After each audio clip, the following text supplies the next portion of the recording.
Hello friends, welcome back to my channel. ఈరోజు మా ఇంట్లో లంచ్ మెనూ ఏంటో చూద్దామండి. సొరకాయ కూర చేశాను, తర్వాత చూసిన రైస్, ముద్దపప్పు, కర్డ్.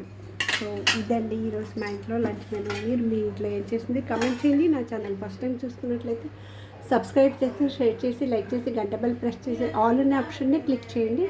అప్పుడే నేను ఏమైనా కొత్త వీడియోస్ పెట్టినప్పుడు మీకు నోటిఫికేషన్ వస్తుంది, మీరు చూడొచ్చు, నాకు సపోర్ట్ చేయొచ్చు. Please support my channel. Thank you for watching. ముద్దపప్పు సొరకాయ బాగుంటుందండి టేస్ట్. మేము సొరకాయలో మా సైడ్ కొంచెం బెల్లం వేస్తామండి, అప్పుడే తీయగా కారకారంగా బాగుంటుంది అనమాట. మా సైడ్ అంతే. మీరు ఎలా చేస్తారో కమెంట్ చేయండి.